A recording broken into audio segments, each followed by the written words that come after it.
when the defining moment comes, either you define the moment or the moment defines you. Either you define the moment, you decided that you're gonna not concern yourself with the naysayers, that you're not gonna concern yourself with what has happened or what hasn't happened, but you're gonna make the commitment to do what you've gotta do so that you can have a lifestyle that you've never experienced before. Or the moment defines you, and you decide to play it safe. And 20 years from now, you say to yourself, what if I would have taken a chance on myself? What if I would have stayed in the game? What if I would have kept making the phone calls? What if, and what if? The what if mentality is, this guy told me I was a 36th African-American Navy SEAL in Navy SEAL history, in over 70 years. This guy told me there's only 35 African-Americans to ever be a Navy SEAL. He was pretty much telling me, you ain't got what it takes. I took that and said, what if I can be the 36th? But what if I could? What if I could pull off this miracle?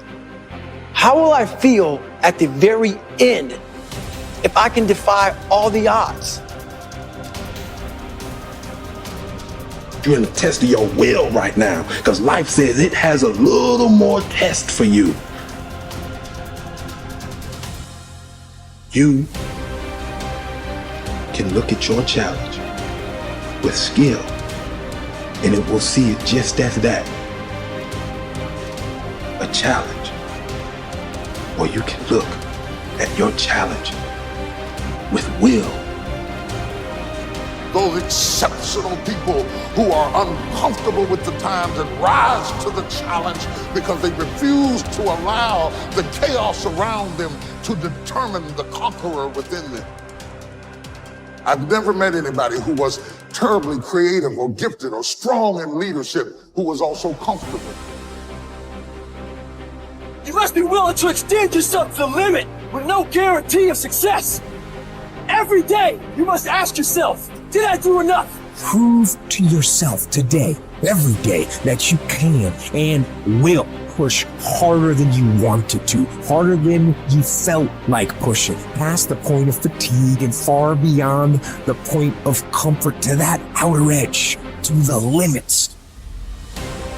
And on those points, there will be no compromise. Not now, not ever.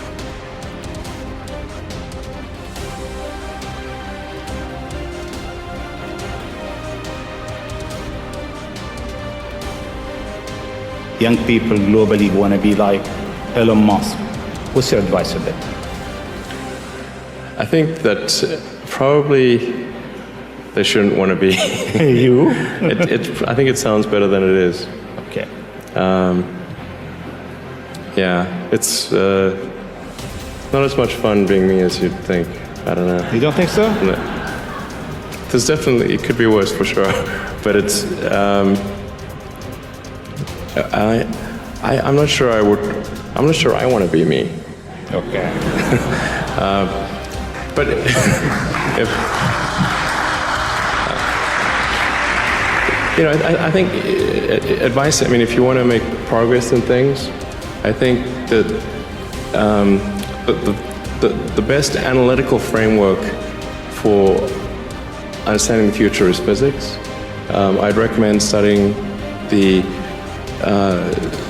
thinking process around physics, like not the equations. I mean, the equations certainly they're helpful, but the way of thinking in physics is it's the best framework for understanding things that are counterintuitive. And you know, always taking the position that you are to some degree wrong, and your goal is to be less wrong over time. I think one of the biggest mistakes people generally make, and I'm guilty of it too, is wishful thinking. You know, like you want something to be true, even if it isn't true. And so you ignore the things that, you ignore the real truth because of what you want to be true. This is a very difficult trap to avoid. And like I said, certainly one that I find myself in having problems with. But if you just take that approach of you're always to some degree wrong and your goal is to be less wrong, and solicit critical feedback, particularly from friends. Like friends, particularly friends, if somebody loves you, they want the best for you. They don't want to tell you the bad things. So you have to ask them, and say, really, I really do want to know. and then they'll tell you. First say to yourself what you would be, and then do what you have to do. Assemble your life, action by action, and be satisfied if each one achieves its goal. No one can keep that from happening. Action by action. If your soul be habitually in practice, you will plead and teach, listen and learn, investigate and meditate. What more is necessary? Does what's happened keep you from acting with justice, generosity, self-control, sanity, prudence, honesty, humility, straightforwardness, and all other qualities that allow a person's nature to fulfill itself? So remember this principle when something threatens to cause you pain. The thing itself was no misfortune at all. To endure it and prevail is great good fortune. I think failure is bad. I don't think it's good. But if something's important enough, then you do it even though the risk of failure is high.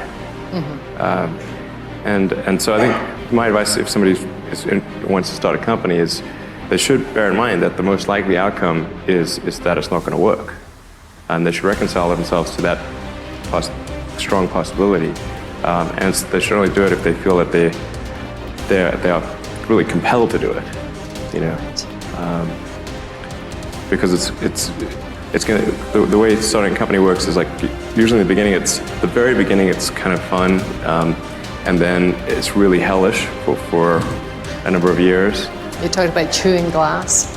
Yeah, there's a friend of mine who's a successful entrepreneur, and started actually his career around the same time as I did, and he has a good phrase. His name's Bill Lee.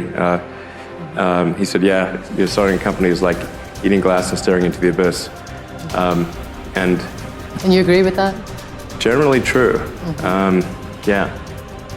And if you don't eat the glass, you're not going to be successful. The impediment to action advances action. What stands in the way becomes the way. Believe it or not, obstacles can actually be the thing that propels you forward in your career, your relationships, and your life. Rather than getting shut down by all the stuff that pops up to block your path, learn to understand impediments as essential tools for achieving your goals. While this might seem contradictory, you've likely experienced this phenomenon in your own life.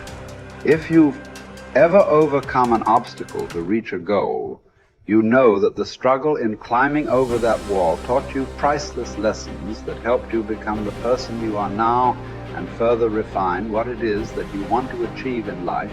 It's easy to think about life as a series of fixed happenings.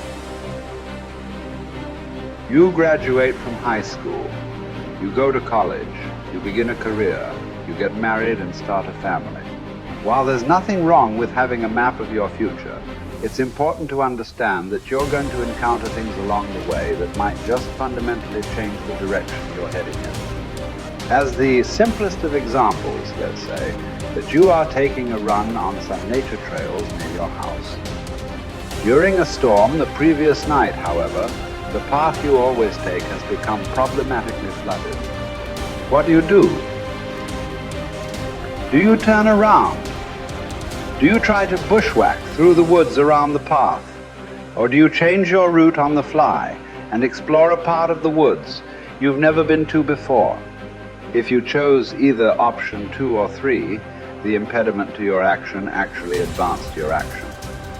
You likely experienced a new and rejuvenating headspace too, either navigating through the woods without a trail or running down a path you'd never considered exploring before.